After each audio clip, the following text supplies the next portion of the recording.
Hey everybody, this is Mark. Welcome back to Beyond Profit, a Global Perspective, and I am about to do probably the most serious video that I've ever done, maybe the most important video that I've ever done. And I wish that I could say it was all fun and games. I mean, a lot of times I'm like, hey, comedy jokes and jumping around and being silly and stuff like that, but I don't know there's going to be a lot of that here. And the reason why is based on the subject matter. The purpose of this video is to talk to you about how to try to figure out what is true.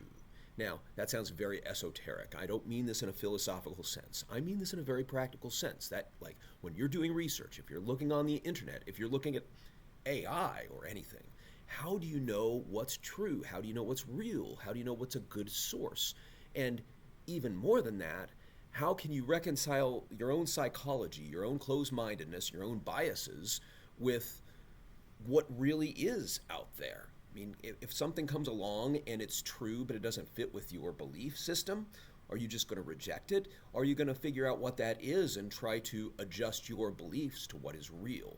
So this is pretty heavy stuff. Now, why am I talking about this in this Beyond Profit channel? Well, it's extremely important just in terms of trying to understand the world. When I'm thinking about business strategy, for example, data is really important, and figuring out what is real and what is not real is absolutely crucial. When you're talking about political policy, I would say it's even more crucial than that. If you're just like on team red or team blue and you're taking sides and I'm just out to win, then there's no way you're going to learn how to compromise, and there's no way you're going to be able to objectively test policies to see whether or not something really is good. I mean, hypothetically, right? You could make an argument that a big government policy is great and maybe it goes down the line, it's not so good, and then somebody tests it and they realize that, hey, maybe there's a better private sector solution, or the other way around. Maybe something starts off being private sector and then we need a big government option, but nobody can kind of come around to what's really good if we're all sort of like stuck in our own bubbles and very, very narrow-minded about things. I also think it's important in terms of leadership development. Now, there's already been a series of videos that we've gone into about socialization, taking the red pill and all of that. Check out those videos first, because I think that will help you understand the limits of your own mind and what you can do, and maybe try to find ways to get past that. The final thing I'm going to say is something that I haven't gone into a lot on this channel, but it's kind of a big deal to me. I am a volunteer in Scouting America, and I'm an Eagle Scout, if you haven't noticed the Eagle Scout plaque that's over my shoulder in many of these videos. And I'm a merit badge counselor. And the merit badges that I teach, a lot of them anyway, are citizenship-oriented merit badges. Citizenship in the community, in the nation, in the world. And in all of those merit badges, there are elements where you are going to have to go out and find information in order to try to satisfy requirements.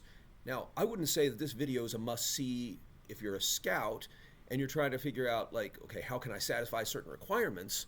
But it is absolutely essential if you want to get right information that is going to help you not only get those requirements right, but also to be a good citizen. Because if you go through your life with these blinders on and you're not getting good information, then that means you are making bad decisions for us as a society. And so for me, when I'm teaching these merit badges, this is like an essential first step. Is it a requirement? No. But is it very, very important? Yes, it is. So how do we get there? How do we take this apart? That's where we're going next.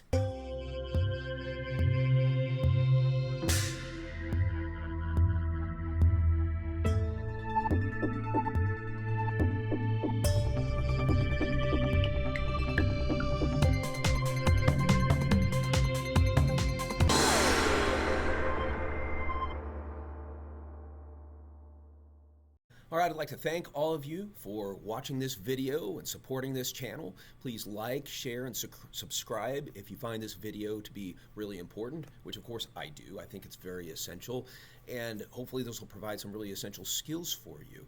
But also I'd like to encourage you to leave some comments below. I mean, I guarantee you there's going to be some things that I say in this video that you're going to disagree with. You may look at things in a different way, and that's okay.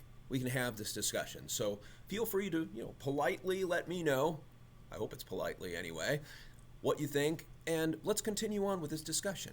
We live in a divisive environment. particularly divisive political environment. But with the emergence of AI and a lot of the new technologies, it's become even more difficult in that it's hard sometimes to know what is real and what's not real. When you've got people doing deep fakes and AI spitting out information that isn't 100% accurate, then you really have a couple of problems, right? One is that we can't trust the information that we get, and the second is we can't agree on a common set of information so we can come together on different goals. And then if you charge that with the hyperpolarized political environment, then everybody just gets to cherry pick their facts, and then everybody's fighting and nobody's getting along. This is a problem in business, it's a problem in politics, it's a problem in leadership. So it's something that I think is really important to stop and talk about.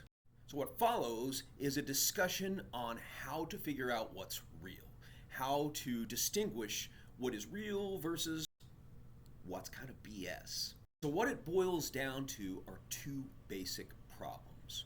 One is bias, and the other one is bad information.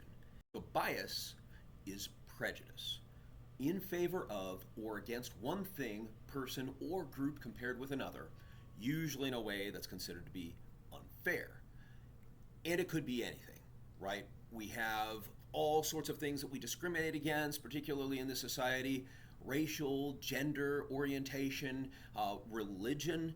There's all sorts of things that divide us, and we carry prejudices or assumptions about those other people. When you receive information that is not consistent with your beliefs, you experience something called cognitive dissonance. And this is sort of the way that the brain makes excuses for stuff that doesn't seem to fit our value system. So there's different ways that we integrate this information. You know, if it's consistent with what we already believe, then we're like, hey, that just bolsters our belief. That's great. If it's something that's different, then you engage in something called social categorization, where it's like, well, that person isn't like me, so that can't be true. Or there's something wrong with this argument, so I'm going to come up with reason not to accept it because it doesn't fit with something that I already believe. So your brain tends to reinforce existing thought patterns and reject ones that are unique or novel. Bad information, I will specify as misinformation or disinformation. Misinformation being that, like, oh, we got it wrong, or disinformation being like someone is deliberately putting stuff out there that's bad or wrong, and it's the equivalent of lying to you. At this point, I highly recommend that you look at the video on the matrix and socialization. All of this stuff I go into in a lot of detail, and the idea is to talk about how it is that psychologically we get in this state where we are subject to accepting information that isn't 100% great, and how we're sort of limited by the sources of information because the places we get it from we trust. And so please check out that video. We go into it in a lot more detail, but I would like to summarize some of the main stuff here. First, it's important you understand the concept of socialization. That is, everything that we know, how do we know what we know? They come from different sources, from different social groups. And there's a list, right? Like our family, for example, highly influences us. Our friends, peers, the government, religion, the media. And by the media, I'm not just talking about the news, I'm talking about entertainment as well. Religion, school, work, all of these things are things that give us information. They surround us constantly, and we get a certain set of information. Somebody else gets another set of information. We could go to other countries. People in Iraq get another set of information, and so everybody's got kind of different pictures of how the world works. Even though there's a lot of objective reality out there, we're interpreting things in different ways. And we're not even getting all of the information, right? We only get the stuff that sort of our special groups kind of choose to share with us.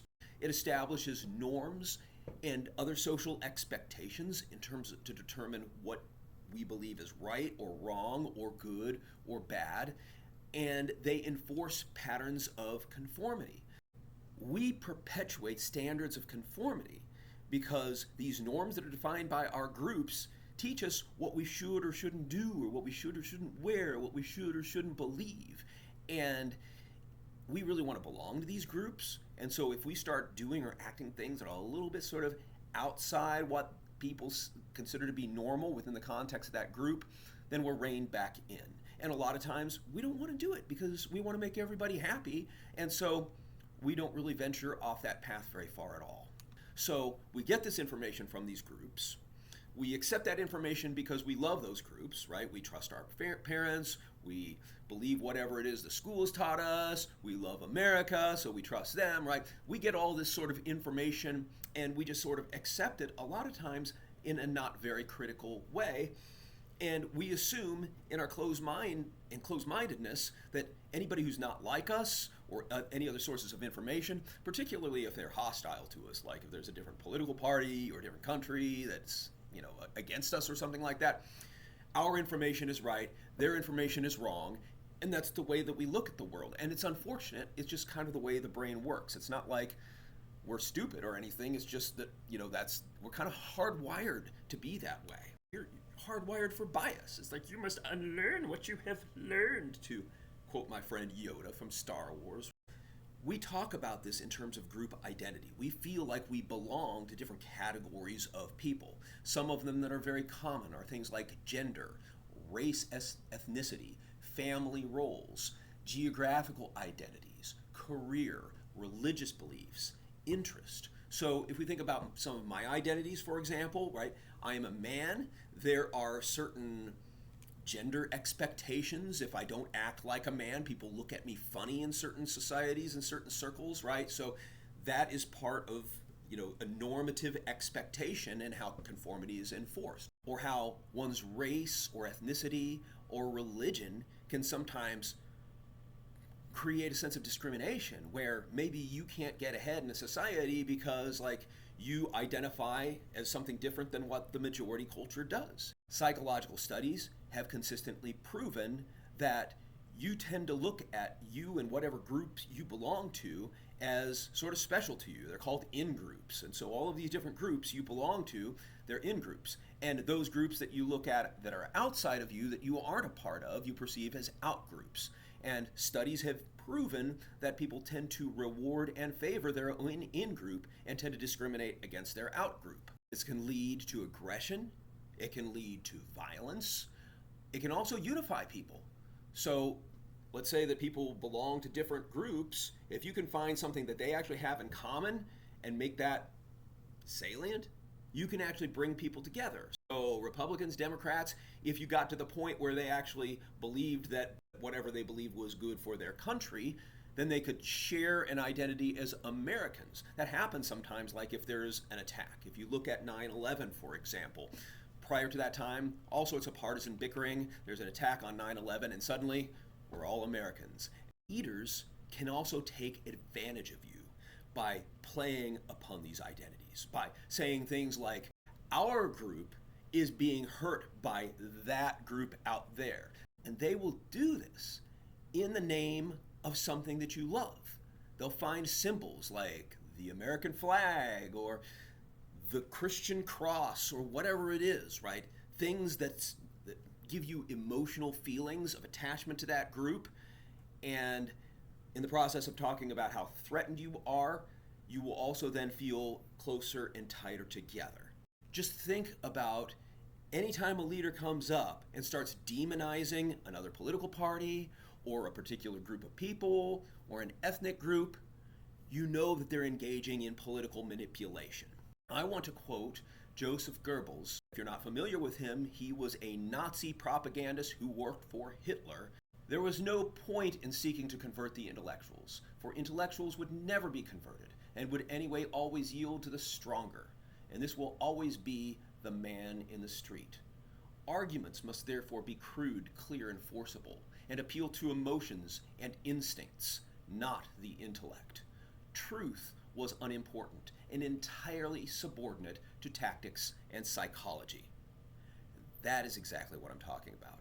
In order for you to get past these sort of psychological mind blocks, these instincts, this hard wiring, you actually have to stop and slow down, deconstruct your environment, and think. And that's a hard thing to do when you have groups and leaders and all sorts of people trying to get you all riled up about things. Following from Joseph Goebbels' argument, Think about our modern media environment and who are often demonized. Journalists, people who are trying to deliver the news correctly, bureaucrats. I mean, bureaucrats are just people who are trying to make the government work. They're just doing what they're told. They're running the machine of government so that we can get the benefits of that. Academics. Why is it that so many politicians would want to demonize academics? Because they carry the truth.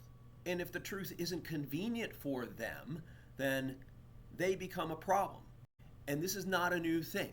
You can go back to China in the 1960s with Chairman Mao in charge, and he basically takes over every aspect of the government by making people believe that they shouldn't trust the smart people. So they send all those people off to labor camps, which also ultimately undermines the society and sets them back for a generation economically.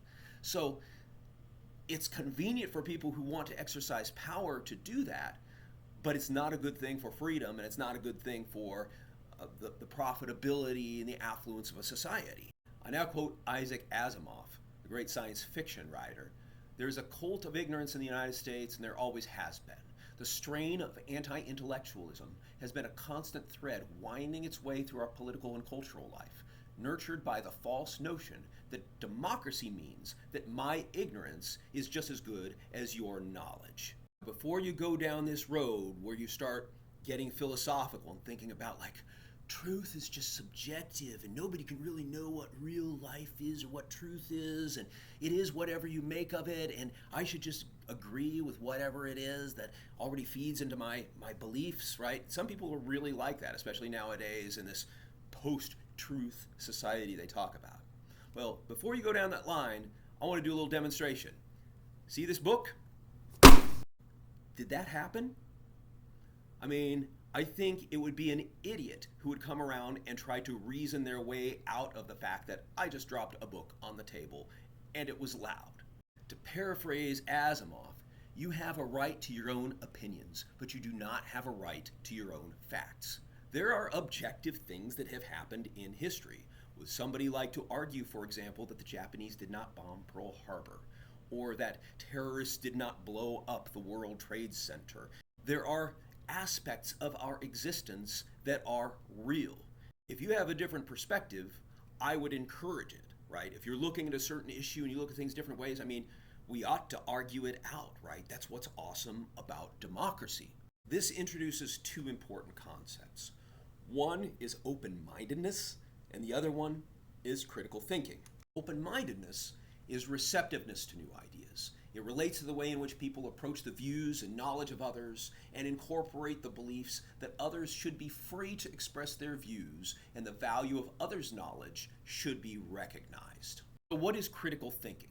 Critical thinking is a scientific foundation for thinking.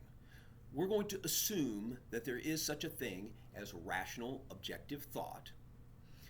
It's an awareness of a set of interrelated critical questions, the ability to ask and answer these questions at the appropriate times, and the desire to actively ask through tough questions. At this point, I would highly encourage you to start reading about or looking at videos that talk about logical fallacies. You will not be able to really engage in active critical thinking until you are able to understand patterns of thought that are invalid, that are not logical. I am not going to do that right now. It's a little bit more than what this video calls for, and maybe at some point in the near future I'll put together another video on that. But suffice it to say, that is a really important thing.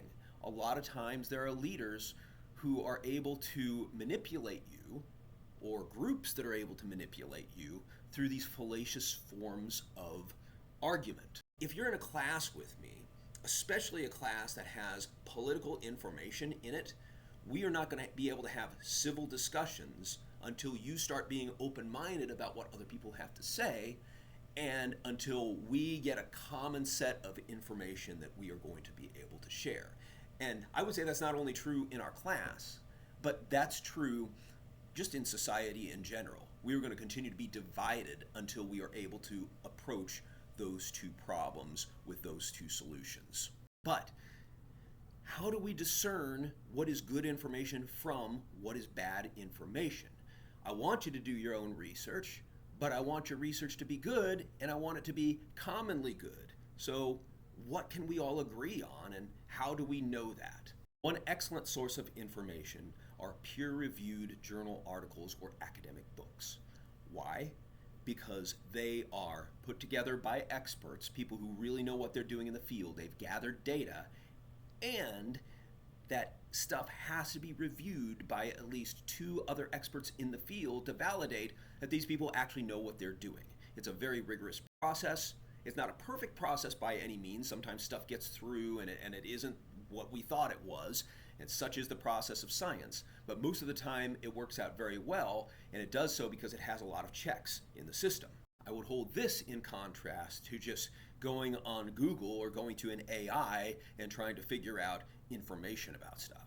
If you just take Google all by itself, I mean, you have a tendency to get pretty good information, but you are just as likely to get somebody's blog and their opinion as you are to get anything that is quality.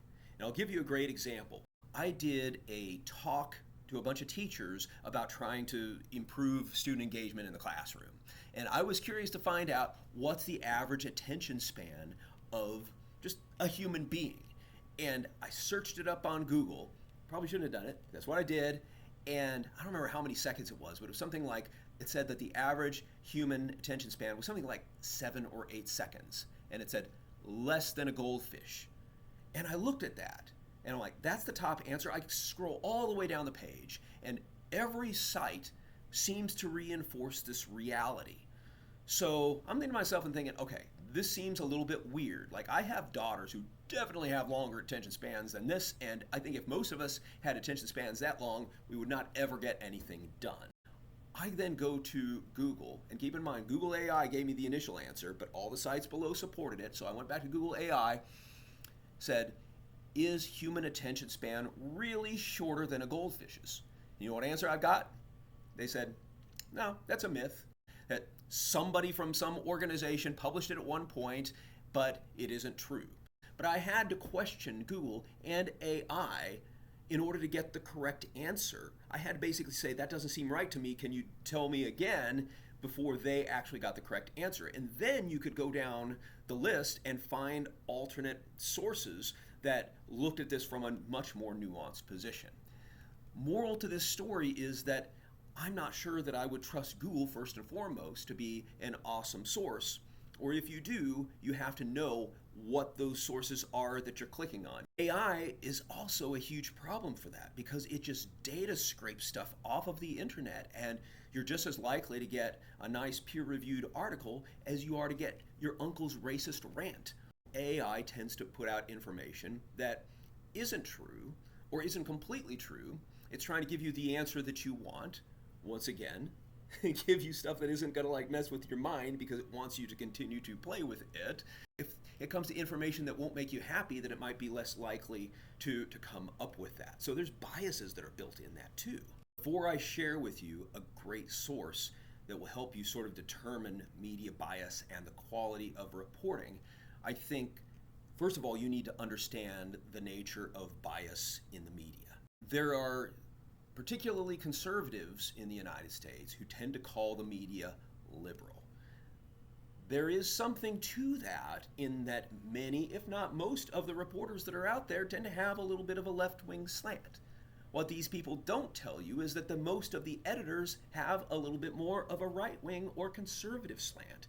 And they are the ones who tend to control the narrative a little bit more. And so it's not been proven that a reporter's bias necessarily leads to liberal reporting in all or even in most cases. If there's a consistent bias in the media, what has been demonstrated is that it has to do with the industry itself. So a question I like to ask all my students is, what is the purpose of a media organization? And usually the first answers I get are things like, well, they want to tell the truth, they want to share information, they want to inform the public, and so on. And my answer is yes, I would love for all those things to be true, but job number one is making money. Because if you don't make money, you can't share the news tomorrow. how do these media organizations make money? And it is usually either through subscriptions or through commercials. So if you can pay for a service or pay for a newspaper or pay for something that's going to give you that information, then they're collecting money that way.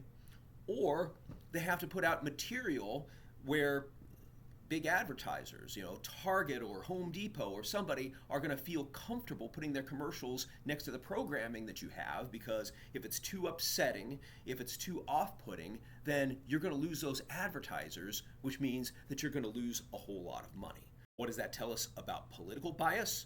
Well, there are a couple of Nobel Economic Prize winners that did a study on that and suggested that bias in the media tends to be driven more by the people who consume it than the organizations itself, which make a whole lot of sense, right? If you're looking at Fox News, for example, I mean, everybody knows that their purpose in life is to make conservative Republicans look good and to make liberal Democrats look bad.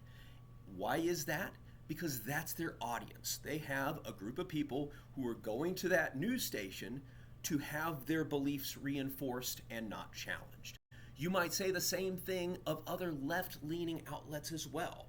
Now, mainstream network TV tends to be even more conservative, not politically conservative, but more cautious, let's say, than sort of cable news stations. Because for one thing, they're trying to make everybody happy. They're not concerned about making people mad about political stuff, right? They just want you to hang out long enough to watch the sitcoms and make sure that everybody, all is well in Target land, and that the corporations are making lots of money that are giving them money in order to run the programs, which means that you're not going to get a whole lot of political bias from a lot of those, because that's the way that their model works. And so if you want sort of down the middle sort of information that's a little bit more trustworthy, I know a lot of Republicans say they're super liberal.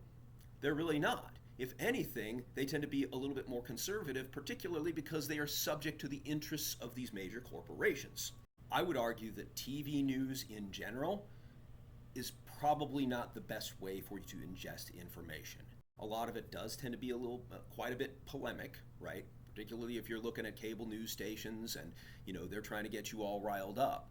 But the visual information that they offer means that a lot of times they're less on the analysis side. You can look at something like the PBS NewsHour, which is a great program in that they'll spend an hour and they'll give you a news highlight, but then they're going to go into depth on certain issues, 3 or 4 of them, maybe over the period of an hour, and you're going to actually learn a lot about that over that period of time. It's not like 1 minute here, 2 minutes here on different stories, and it's just a barrage of information, and maybe you don't even catch it all. And so I would say that not going to TV is probably a better thing than getting your news from television. Listening to the radio is often good. There are great radio formats, particularly NPR, that offers a lot of depth in coverage and really looks at different points of view so that you can kind of understand where everybody is coming from. But I would say in general, reading is one of the best ways that you can take your information in. For that reason, I think a great place to start is to go to library databases. They have options where you can check for peer-reviewed articles, but they also have news sources that tend to be highly reputable, that they have journalistic integrity. The best journalists have to double check their information and verify it. They have certain rules and standards and expectations, and most of them are doing their job right. Now, how do we find out what those organizations are that are doing their job right? Well, I've got a tool that I want to share with you. So I want you to look at this media bias chart. I think this is a really good source. I'm not going to go into the methodology behind it, but I do think it's something that you can search up, you can look behind it yourself, but I think the logic behind this and the data that they gathered is really pretty impressive. So the way the chart works is that there's a left side and a right side. So the left side obviously would indicate that it skews liberal, the right would be it skews conservative. And so you can see, like in the upper left quadrant, this would be like the most extreme. Up in the upper right, that would be like extreme right. So it's got this left-right continuum to it. But it also has an up and down axis. And in that has to do with the reliability of the reporting. So the most reliable is up here at the very top, and the least reliable is down here at the bottom. If you look at this green area, this green box, this is what this source indicates probably has the most reliable sources. And I wouldn't say it's perfect. Like if you look at the Washington Post, for example, which is right in here, it has moved and become much less reliable and much further to the right since Jeff Bezos has put certain restrictions on the way that they operate. And I think their data is probably a little bit delayed, but that's okay. I mean, I think a lot of this stuff is probably pretty reliable. So you look at the middle, right? The middle means that there tends to be very little left or right bias, and they show a lot of both sides of the story. Then you can see some really good sources here inside this box. USA Facts, Pew Research Center, Ballotpedia, Roll Call, Chicago Sun-Times, the BBC, The Hill, CBS News, NPR, CNN, Wall Street Journal. There are quite a few really good sources that are sort of right in the middle. And I think for the most part, if you're kind of in this green area, especially the closer to the middle you're going to be, like New York Times, that's good. This is where you should be. Newsweek, that's a really good source as well. USA Today. But if you go a little bit further down, there tend to be a few more problems. Let's look at more in the middle, like TMZ or the Mirror or the Hindustan Times, right? These are sources that aren't particularly biased, but their information isn't all that great. And so the further you move down, the more likely it's going to be that it's not good reporting. It's not consistent reporting. And notice that this whole thing sort of is kind of like a mountain, and it skews off one side to the other. So in other words, the more biased they are, the worst information they tend to produce. So if you look at the information that's down here on the far left, it's also not being very balanced in the way that it's reporting. Or if you look down here, over here on the far right, there's Fox News right there, for example, by the way.